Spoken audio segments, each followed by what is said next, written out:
얼굴이 정말로 편해졌다라는 얘기를 엄청 많이 들었다고 하더라고. 그래서 이게 오기 전에는 후배들이 청첩장 한번 딱 날려주잖아. 그러면 하루 종일 짜증이 난대, 그게. 이런 증상이 있다고 하는데 자기가 그런 연애와 결혼을 통해 가지고 이렇게 좋아졌다. 그리고 특히나 임신을 하고 있는데 뱃속에 아기만 생각해도 눈물이 날 것 같고 세상이 아름다워진다라고 얘기를 했는데, 결국에는 그래서 그 쌈딱은 지금 와서는 그런 뭔가 마더 테레사 같은 이해심을 갖게 된 것 같다라고 얘기했는데, 이렇게 얘기한 사람이 진짜 많아요. 제 방에도 자기도 좀 약간 표독스럽고 그런데 애를 가지고 난 다음에 성격이 정말로 많이 변했다라고 얘기한 여자들도 되게 많고, 그리고 인터넷을 찾아보면 본인 스스로가 그런 히스테리가 있었던 것 같다라고 말하는 여자들의 말하는 증상이 전부 다 이거랑 비슷해. 막 화가 난대, 막 화가 나고 막 그러는데, 그게 지나고 나서 생각을 해보면 사랑을 못 받아서 남자친구가 없거나 아니면 남편이 없어가지고 그래서 그런 게 분출된 것 같다라고 얘기해.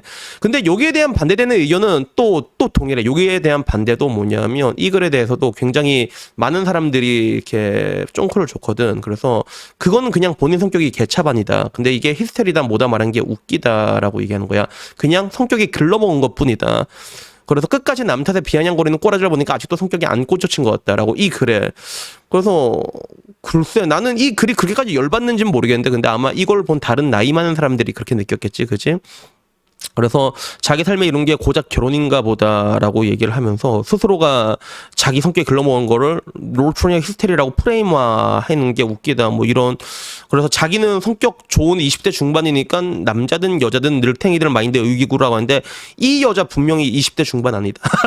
두 번째 댓글은 딱 봐도 눈에 보이잖아, 그지? 얘 분명 20대 중반 아닌데 뭐 여튼 뭐 그런 느낌이 드는데, 근데 실질적으로 보면 닭이 먼저니 계란이 먼저니라는 그런 느낌도 있어요. 왜냐하면 그런 거 있잖아. 성격이 나빠. 성격이 나쁜 사람은 또 어차피 안 데려가잖아. 사실 안 데려가고 나면 그게 더 포악해진다. 뭐 약간 이런 느낌인 거지.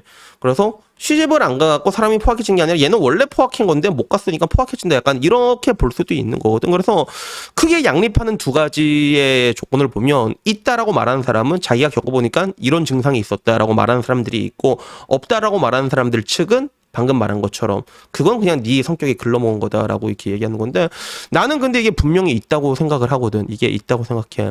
왜 그러냐면 사람의 감정선이라는 거는요, 보통 나이가 들어가면서 남자들은 조금씩 약해지는 경향이 있고 여자들은 희한하게 나이가 들면서 조금씩 더 억세지는 경향이 있거든. 그래서 이게 흔히 의학적으로 말할 때 가장 확실한 거는 갱년기 증상이지. 폐경이 오고 갱년기 오면 여자들이 약간 포악해지는 게 있거든. 그런 건 분명히 있단 말이야.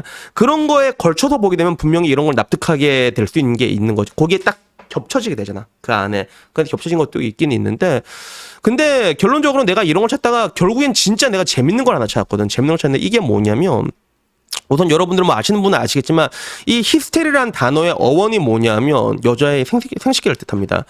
부지에서 파생된 단어가 히스테리거든. 근데 진짜 재밌는 게 여성 히스테리라는 거는요, 한때는 의학적 진단이었다고 하더라고.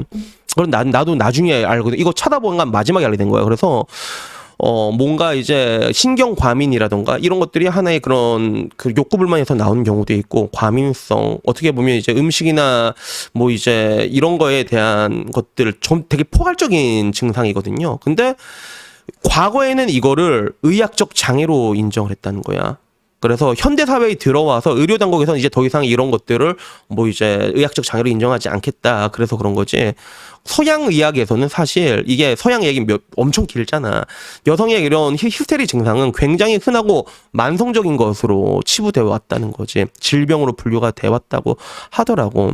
그래서 이게 정말로 극단적인 경우는 어떻게까지 했냐면 여자를 정신병원에 이렇게 가둬버리고 그리고 그걸 하는 경우도 있었대. 자궁을 적출하는 경우도 있었다고 하더라고. 그래서 이거는 뭐 있다 없다가 아니라 서양 의학에서 그냥 있었던 거야.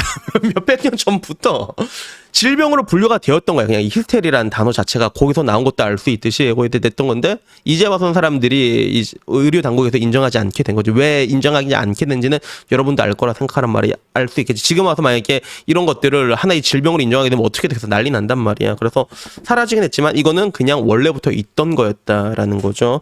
그래서 따지고 보면 가장 이 모든 것들이 파생되는 여러 가지 이유가 있는데, 그 중에서 가장 기본적인 거, 가장 원초적인 걸로 올라가게 되면 그건 여성 호르몬에서 파생된다고.